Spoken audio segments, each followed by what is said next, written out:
A 4-year-old is playing alone in their room. A mother walks past the doorway, glances at her phone, and keeps walking. This happens 6 times in 1 hour.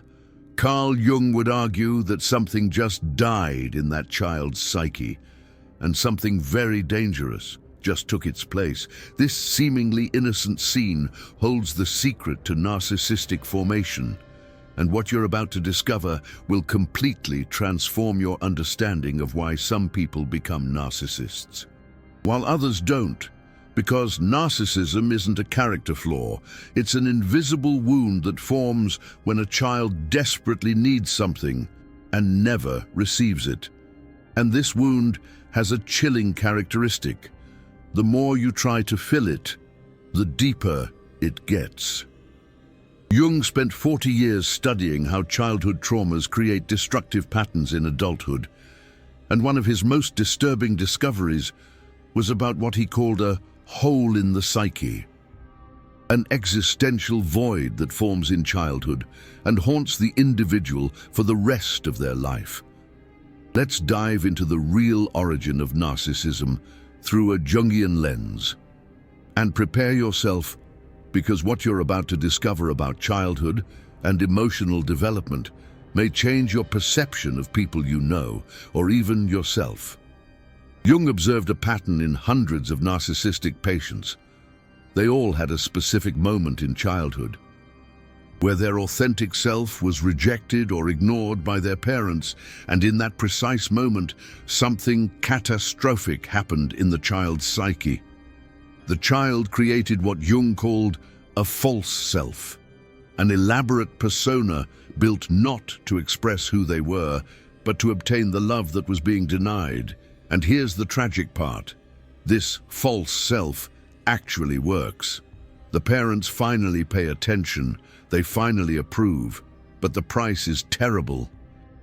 Because when the false self receives love, the true self becomes even more rejected, and a hole forms in the center of the psyche, a void where a genuine sense of self-worth should be. Take Ashley's case. At age 6, she discovered that when she brought home straight A's, her father would finally smile at her. When she shared her doubts or fears, he'd leave the room. Ashley's young brain made a simple calculation. Perfection equals love. Vulnerability equals abandonment. At 32, Ashley was a senior manager at a Fortune 500 company, impeccable outfits, perfect presentations, and an absolute terror that someone would discover that she sometimes didn't know the answers, because admitting weakness still meant, to the wounded child inside her, losing love. Jung would say that Ashley suffered from narcissistic inflation. The grandiose persona she built at age 6 now completely dominated her personality and the true self.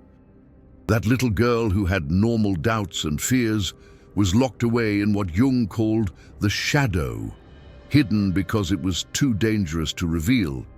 But here's the central mechanism that Jung identified. The narcissist is trapped in an impossible paradox. They desperately seek external validation to fill the internal void, but each validation only strengthens the false self. And the stronger the false self, the deeper the void. It's like trying to fill a bucket with a hole in it. Every compliment, every achievement, every admiration slips right through the hole in the psyche, because nothing external can validate a self that was rejected internally in childhood. Consider Michael's case. His father was a brilliant and critical man. Nothing Michael did was ever good enough.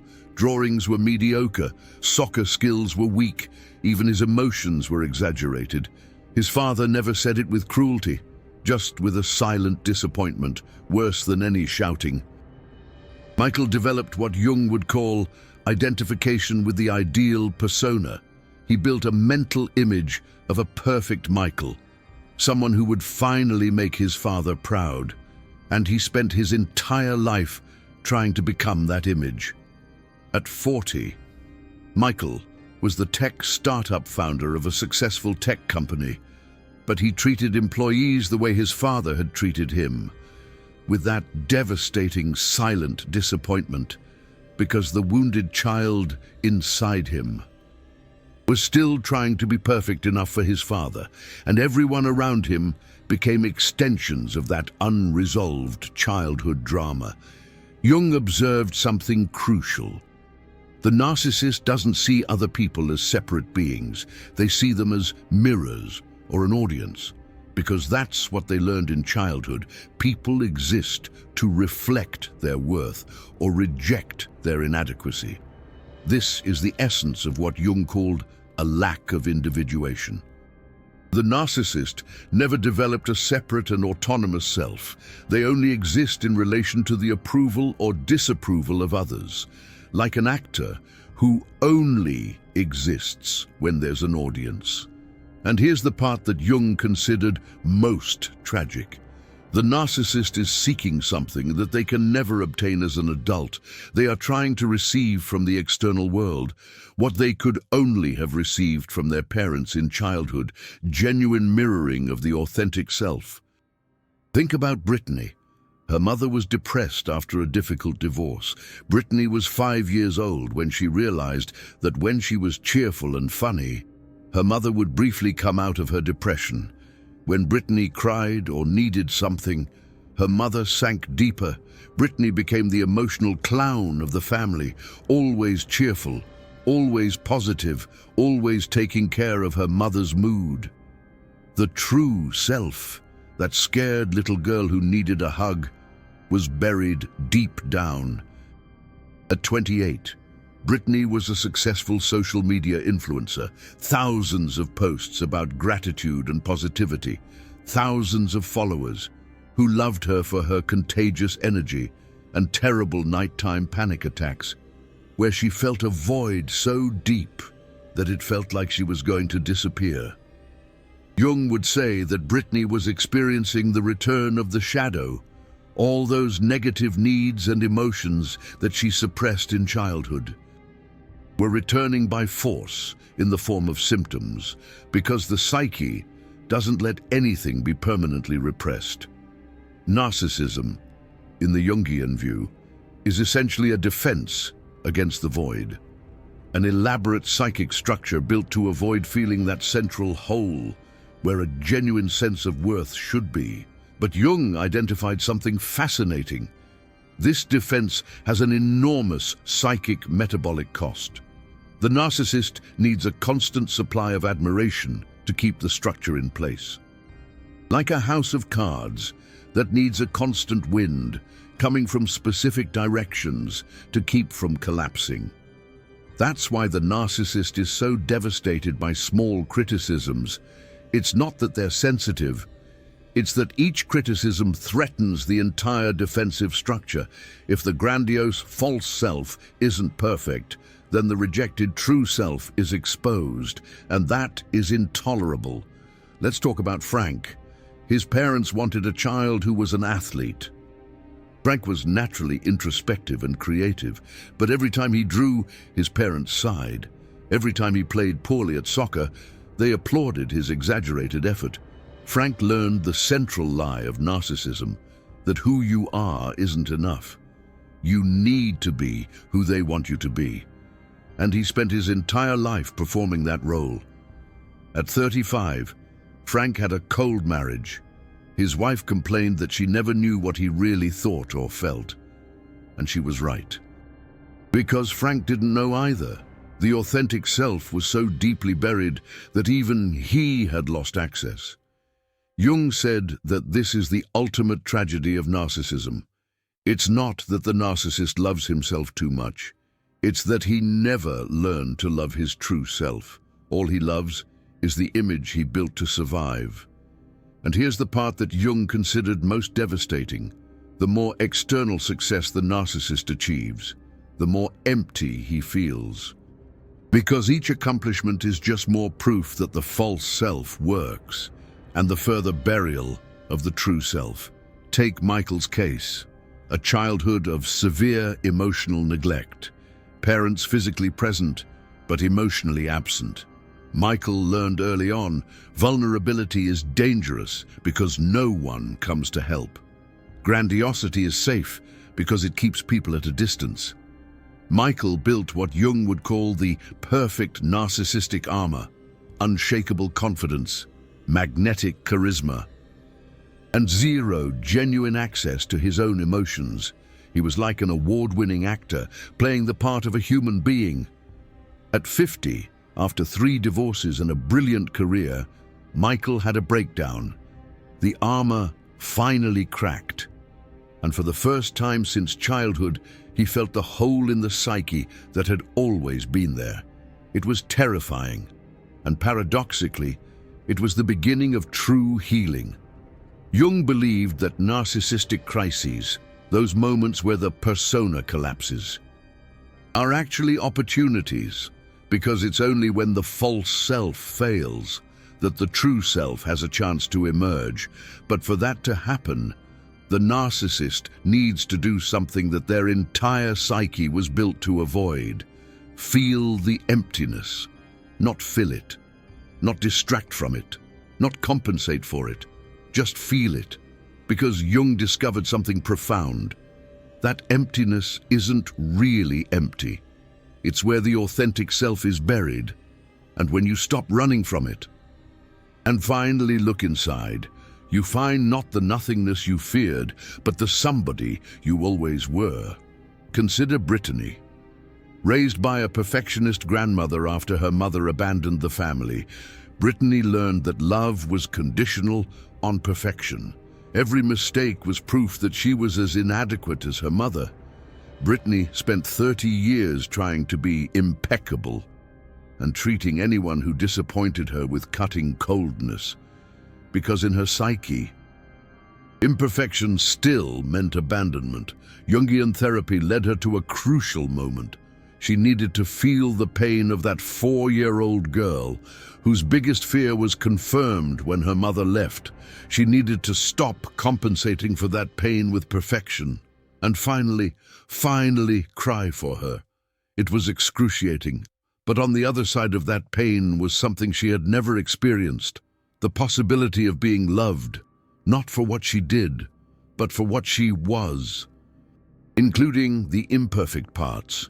Jung said that this is true individuation, integrating the authentic self with all its flaws, not building a grandiose persona, but accepting the true self, including the parts that were rejected in childhood. And here's the hopeful part that Jung offered: narcissism is not permanent. The wound can be healed, but not in the way the narcissist expects, not through more success, not through more admiration, but through something much more terrifying: authentic vulnerability, allowing yourself to be seen without the armor and discovering that you don't disappear. Take Ashley's case. Her father was an unpredictable alcoholic. Ashley learned to read micro-expressions to predict her father's moods and protect herself. She developed brilliant cognitive empathy, but not emotional empathy. She understood people as puzzles to be solved, not as beings to be felt. At 43, Ashley was a successful therapist. Ironic, she thought sometimes, and empty, because she helped hundreds of people connect with emotions that she herself couldn't access. Ashley's own therapy involved something radical: learning to not understand, turning off that brilliant analytical machine and just feeling.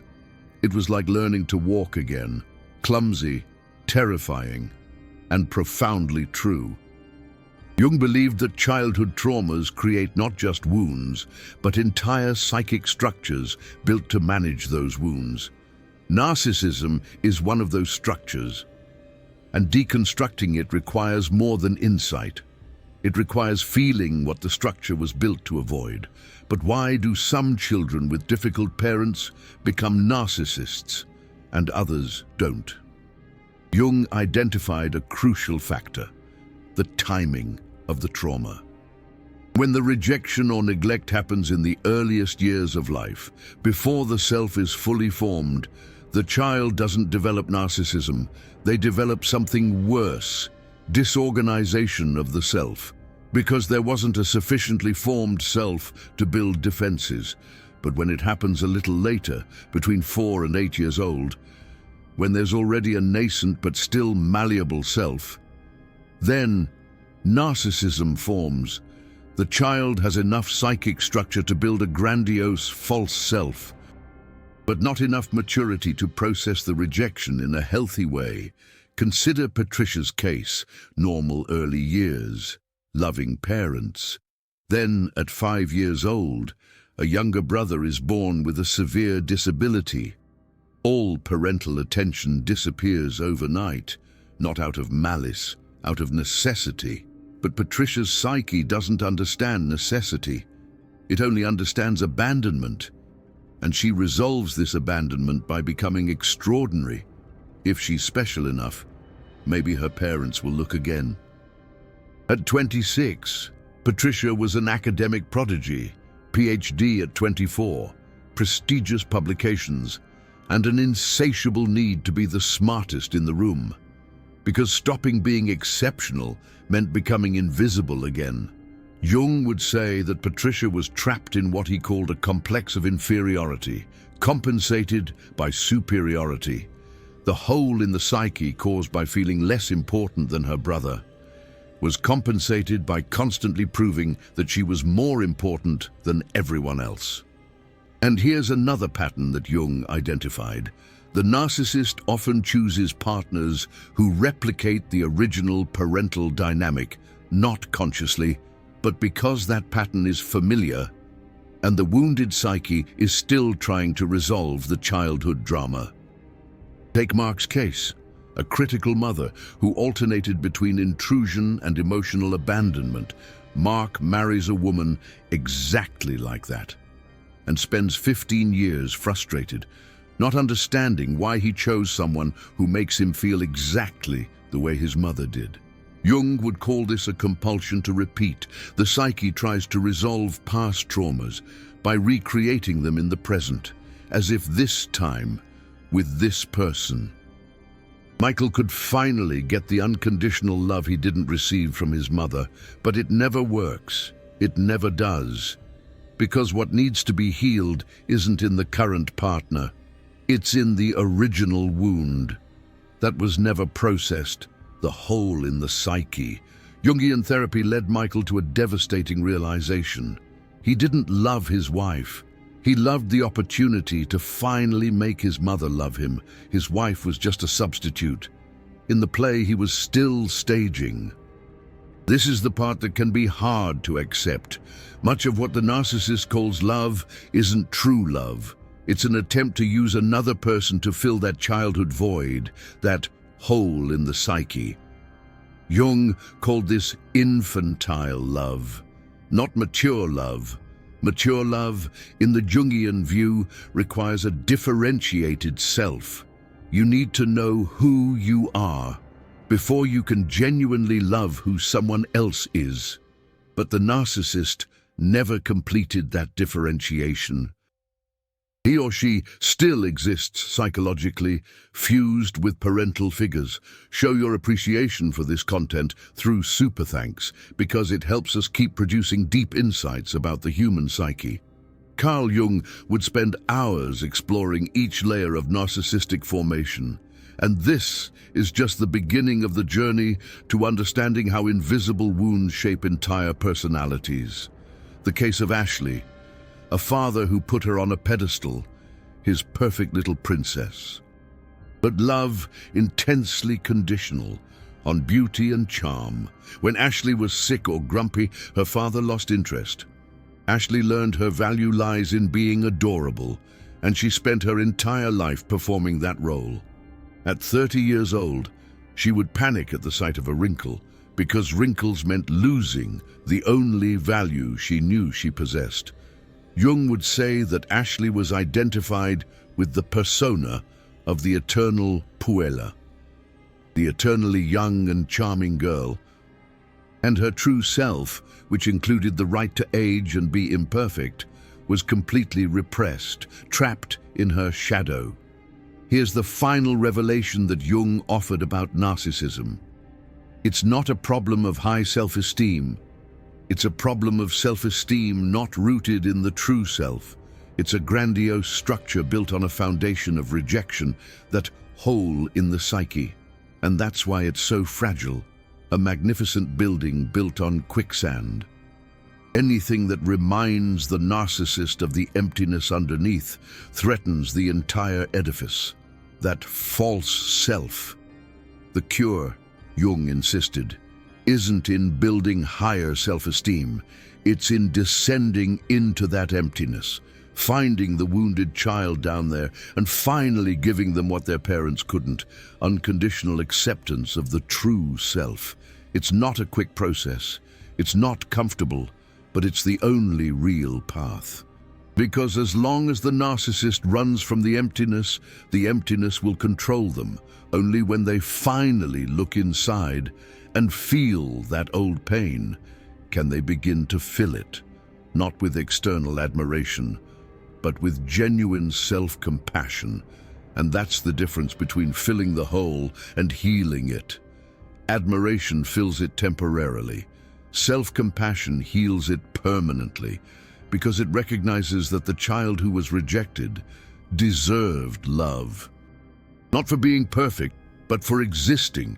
But there's an even more disturbing dimension that Jung explored. What happens when a narcissist becomes a parent? Because that wounded child inside them hasn't disappeared. And now, they're trying to raise another child. The case of Brittany, an undiagnosed narcissist, a mother of two. She doesn't realize that when her 7-year-old daughter shows her a drawing. Brittany immediately starts talking about the drawings she herself used to make as a child. There's no space for the child to exist separately, only as an extension or reflection of herself, an inflation of her own ego. Jung would call this unconscious projection. Brittany is projecting her own unmet needs onto her daughter, and the daughter is starting to develop the exact same pattern, a false self built to reflect her mother. Because narcissists create narcissists. Not through genetics, but through repetition. The child learns that their true self has no value, only the performance does, and the cycle perpetuates through generations, deepening the hole in the psyche. The case of Frank, the son of a narcissistic father. He swore he would never be like his dad, but at 35, he realizes he's using the exact same tactics. That look of silent disappointment when his son makes a mistake. That need for his achievements to reflect well on him. Jung would say that Frank was possessed by the paternal complex, even hating his father. He had internalized the pattern because the child's psyche absorbs not what the parents say, but what they are. And here's what makes generational transmission so cruel. The narcissistic parent genuinely believes they're helping. They're pushing their child towards excellence, protecting them from mediocrity. Without realizing, they're repeating the exact same wound they received, perpetuating the shadow. The case of Renata. Her mother was a covert narcissist, not grandiose, but victimized, always sacrificing herself for her children, always suffering. And Renata grew up feeling existential guilt for simply existing and causing her mother's suffering.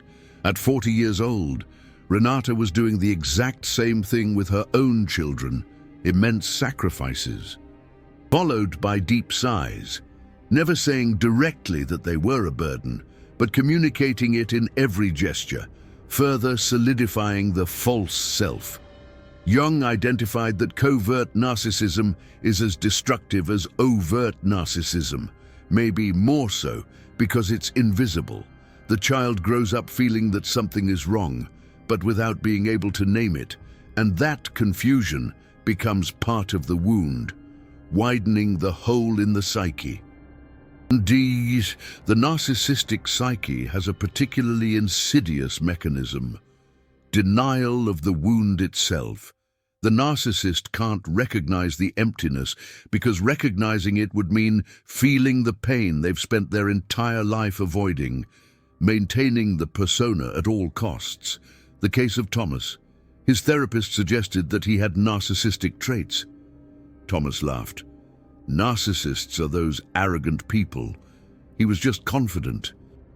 The possibility that his confidence was compensation for deep insecurity was unthinkable. Jung would say that Thomas was in total identification with the persona. He genuinely believed he was the false self he had built. The idea that there was something underneath, something wounded and needy, was too threatening to consider, exposing his shadow. And that's the final paradox of narcissism. The person who needs help the most is the least able to recognize that they need it, because recognizing need is admitting vulnerability. And vulnerability was what created the original wound, the hole in the psyche. Jung observed that narcissists frequently enter therapy for external reasons, depression, anxiety, relationship problems, but rarely identifying narcissism as the central problem, because narcissism is precisely the defense against seeing the central problem, the hole in the psyche. The case of Julie. She entered therapy for burnout, working 70 hours a week. Her health was deteriorating, but stopping meant losing her entire identity, because without the achievements, who was she? Therapy took months until she touched on the real issue. She wasn't addicted to work. She was addicted to validation that fed her inflation. She was addicted to avoiding feeling. Work was just the method. Whenever she stopped, a terrible anxiety surfaced. The hole in the psyche began to appear. Jung would call this a flight from oneself, and he identified that modern society offers infinite ways to flee: work, consumption, social media, relationships, all allowing the narcissist to avoid the encounter with that wounded inner child. But the psyche, Jung insisted, always seeks wholeness, and it uses symptoms to force the individual to confront what is being avoided. That's why burnout, breakdowns, relational crises are actually calls from the psyche. Stop and look inside. Case of Frank. 3 marriages ended, always the partner's fault. Always they were too emotional, too demanding, too incomprehensible. Until the 4th partner said something that pierced his defenses. Frank, you don't have a problem choosing the wrong women. You have a problem being you. It was brutal and true. And for the first time in 52 years, Frank considered that maybe the problem wasn't out there. It was in here. In that place he spent 5 decades avoiding. Jung would say that Frank was experiencing what he called enantiodromia, the conversion of something into its opposite. All the narcissistic certainty that he was right and everyone else was wrong began to invert. And in that inversion, a crack opened where the light could enter. Here's what Jung discovered about healing narcissism. It never starts with a conscious decision. It starts with the collapse of the defense. When the grandiose persona can't bear the weight anymore and cracks. And in that crack, as painful as it may be, lies the possibility of transformation. Because it's only when the false self fails that the true self can begin to emerge from the shadows where it was buried. Case of Brittany. Crisis at 45. Children grown. Moved out of the house, career stable but without new challenges. And for the first time, silence. No one to impress, no achievements to pursue. And in that silence, a terrifying emptiness. She described to the therapist how she felt like she was disappearing. Jung would understand perfectly. Without the external functions supporting the persona, she was finally finding the emptiness that had always been there. But here's the crucial part. The Jungian therapist didn't immediately try to fill that emptiness. didn't offer new goals or purposes, instead asked for something radical. Brittany needed to sit with the emptiness, get to know it, explore it. It was terrifying, weeks of intense anxiety, but gradually something started to happen. Within that emptiness, Brittany began to find fragments, memories, feelings, parts of herself that were buried decades ago. That 6-year-old girl who loved to draw but stopped because her dad said art didn't pay the bills. That teenager who wanted to study literature but chose business administration because it was more respectable. All those authentic versions sacrificed on the altar of approval. Jung would call this shadow retrieval, bringing back into consciousness all the parts of the self that were repressed. It's not a comfortable process, but it's the only path to wholeness, to psychic totality. And here's something Jung emphasized. Integrating the shadow doesn't mean becoming perfect. It means becoming whole, accepting that you contain contradictions, that you have both strengths and weaknesses, and that it's okay. Case of Michael, narcissist in recovery. He described a crucial moment. He was in an important meeting. Someone pointed out a mistake he made, and for the first time in 40 years, he didn't feel the need to defend or counterattack. He simply said, "You're right. Thank you for pointing that out." Seems small, but for someone whose entire psyche was built on never being wrong, it was revolutionary, because it meant that he could survive being imperfect, that his worth didn't depend on always being right. Jung would say that Michael was beginning to develop an internal center of value, no longer dependent on external validation, but rooted in genuine self-acceptance. And that's the difference between narcissism and healthy self-esteem. Narcissism is contingent worth. I am worthy because I am better than others, because I achieve, because I am admired. Healthy self-esteem is unconditional worth. I am worthy because I exist, regardless of achievements or approval. And that transition from contingent to unconditional is the work of healing. Long, difficult, often painful, but possible. Case of Ashley, 5 years of deep Jungian therapy.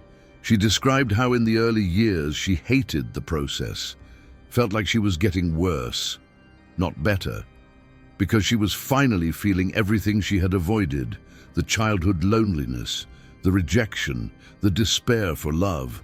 But in the 3rd year, something changed. She began to realize that she could feel those emotions and not disappear, that she could be vulnerable and still exist. And slowly, very slowly, a new sense of self began to emerge. It wasn't the grandiose persona, but it also wasn't the terrifying emptiness. It was something different, a self that contained both strength and fragility, that could be competent without needing to be superior, that could ask for help without feeling shame. Jung believed that inside every narcissist is a wounded child waiting to be finally seen, not by the grandiose persona, but by the true self that was buried to survive. And when that child is finally embraced, the narcissism can begin to dissolve, not because it was defeated, but because it's no longer needed. And that's the final truth about narcissism. It's not evil. It's pain. A childhood survival strategy that became an adult prison. And recognizing that is not excusing destructive narcissistic behaviors. It's understanding the origin. Because understanding the origin is the first step to healing, both for the narcissist and for those hurt by them.